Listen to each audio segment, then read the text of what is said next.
Brought to you by TechnoSpark 20 series smartphones. Brought to you by TechnoSpark 20 series smartphones. I'm superhuman. जब कोई दौड़ देखने जाते हो तो तेज दौड़ने वाले को देखते हो या लंगड़ी मारने वाले को देखते हो? ना मुझे सुनाई नहीं दिया। और जो धावक रेस जीतना चाहता है उसके लिए ताली बजाते हो या जो गिराता है लंगड़ी मारता है उसके लिए ताली बजाते हो? बताओ, जीतने वाले के लिए।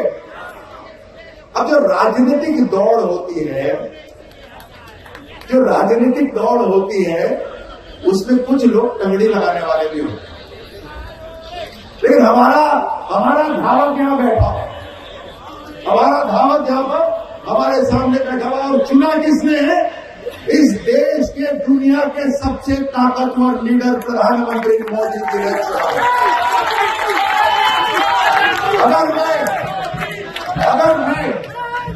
अगर मैं विश्वास करता हूं अपने कमांडर में, अगर मैं विश्वास करता हूं अपने कमांडर में, तो फिर मैं उनके हुक्म के ऊपर प्रश्न नहीं पूछता।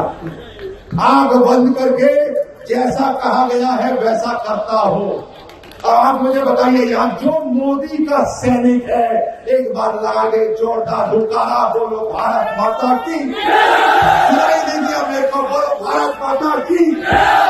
मोदी का यहाँ पर सैनिक है जो मोदी के लिए लड़ने के लिए तैयार है, जो भारत के लिए लड़ने के लिए तैयार है। गांव-गांव तक ये खबर पहुंचानी चाहिए कि भारत माता की। कैलाश जी जरा खड़े हो ना, ये कैलाश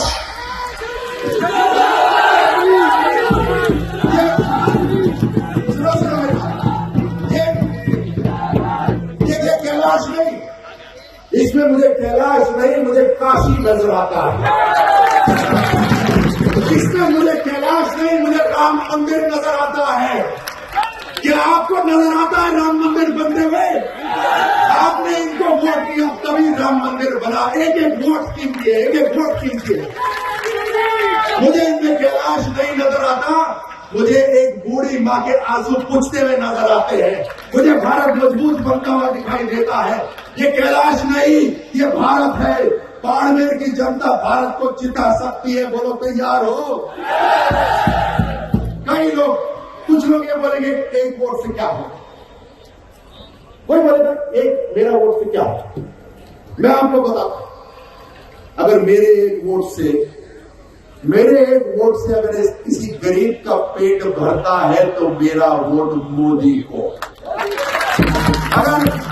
अगर मेरे एक वोट से किसी गरीब का घर बनता है तो मेरा वोट।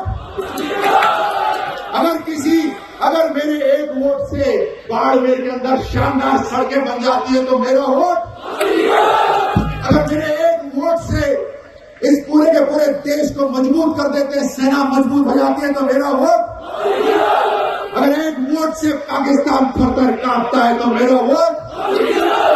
एक एक वोट मोदी जी को पड़ना चाहिए। ये कैलाश नहीं, ये मोदी है, मोदी। क्या लगता है लोगों का जोश देखकर? क्या लग रहा है मिशन 25 और बाड़मेर जैसलमेर की सीट पर थोड़ा सा एक बीजेपी के अंदर जिस तरीके से विवाद चल रहा है, बागी रविंद्र सिंह भाटी को लेकर तमाम तरीके से वो कर रहे हैं, क्या लगता है उनको मनाने की कोशिश नहीं की गई, या जो कोशिश की गई या मिसमैनेजमेंट?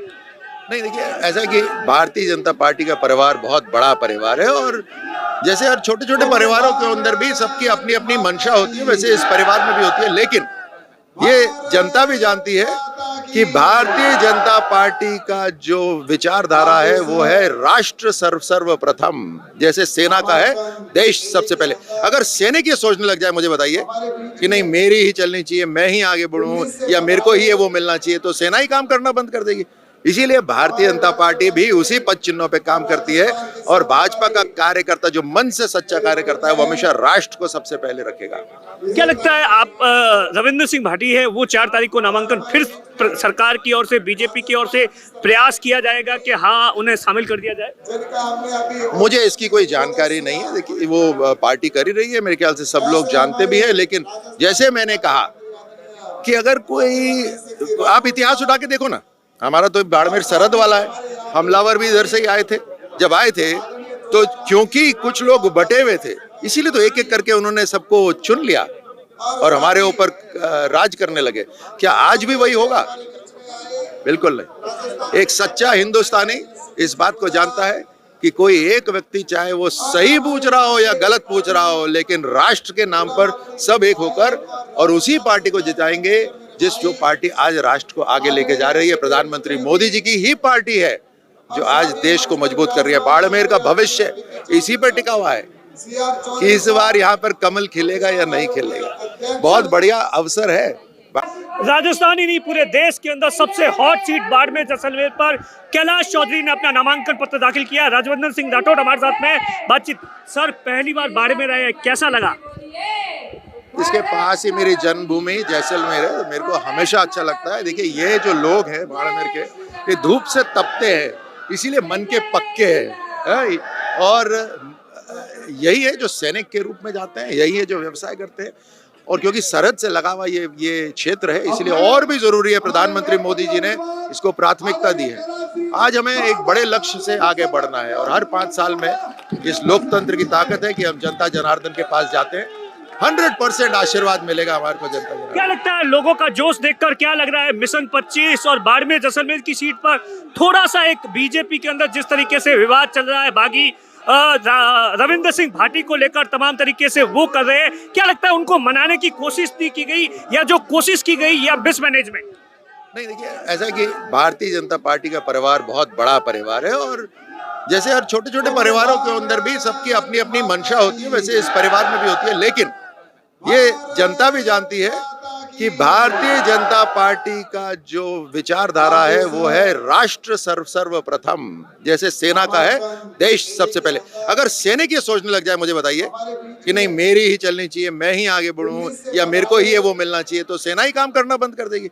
इसीलिए भारतीय जनता पार्टी भी उसी पद चिन्हों पे काम करती है और भाजपा का कार्यकर्ता जो मन से सच्चा कार्य करता है वो हमेशा राष्ट्र को सबसे पहले रखेगा। क्या लगता है आप, रविंद्र सिंह भाटी है वो 4 तारीख को नामांकन फिर सरकार की ओर से, बीजेपी की ओर से प्रयास किया जाएगा कि हाँ उन्हें शामिल कर दिया जाए? मुझे इसकी कोई जानकारी नहीं है। देखिए, वो पार्टी कर ही रही है, मेरे ख्याल से सब लोग जानते भी हैं। लेकिन जैसे मैंने कहा कि अगर कोई, आप इतिहास उठा के देखो ना, हमारा तो बाड़मेर सरहद वाला है, हमलावर भी इधर से ही आए थे। जब आए थे तो क्योंकि कुछ लोग बटे हुए थे, इसीलिए तो एक एक करके उन्होंने सबको चुन लिया और हमारे ऊपर राज करने लगे। क्या आज भी वही होगा? बिल्कुल नहीं। एक सच्चा हिंदुस्तानी इस बात को जानता है कि कोई एक व्यक्ति, चाहे वो सही पूछ रहा हो या गलत पूछ रहा हो, लेकिन राष्ट्र के नाम पर सब एक होकर और उसी पार्टी को जिताएंगे जो पार्टी आज राष्ट्र को आगे लेके जा रही है। प्रधानमंत्री मोदी जी की ही पार्टी है जो आज देश को मजबूत कर रही है। बाड़मेर का भविष्य इसी पर टिका हुआ है कि इस बार यहाँ पर कमल खिलेगा या नहीं खिलेगा। बहुत बढ़िया अवसर है बाड़मेर के पास। जब गहलोत सरकार थी, आप लगातार प्रेस कॉन्फ्रेंस कर रहे थे और पेपर लीक एक बड़ा मुद्दा था। इन 3 महीनों के दौरान क्या लग रहा है, पेपर लीक पर जो कार्रवाई हुई है, 65 लोगों को अभी तक अरेस्ट कर दिया गया है और आने वाले दिनों के अंदर कोई बड़ा धमाका होगा जिस तरीके से लगातार पेपर लीक हुए थे 5 सालों में? देखो, अभी तुरंत ही हमने तो कहा था कि जितने भी भ्रष्टाचारी हैं, जितने भी माफिया वाले हैं, वो सब सचेत हो जाओ, भाजपा आ रही है। और आते ही एक भी पेपर लीक नहीं हुआ। कांग्रेस में 19 बार पेपर लीक हुआ, हमारे पास एक भी। मन सच्चा है, नीति सच्ची है, अधिकारियों को जिम्मेदार ठहरा दिया, पुलिस को जिम्मेदार ठहरा दिया। मजाल है कोई पेपर लीक हो, मजाल है कोई माफिया यहाँ पर काम करे, तो इच्छा शक्ति होती है। आज जो बाड़मेर के नौजवान है, राजस्थान के नौजवान है, वो इम्तिहान की तैयारी कर रहे हैं। कांग्रेस के समय ये धरने की तैयारी करते थे। बहुत बड़ा फर्क है ना सर। आखिरी सवाल है, क्या लग रहा है इस बार राजस्थान में फिर तीसरी बार मिशन 25 पूरा होगा?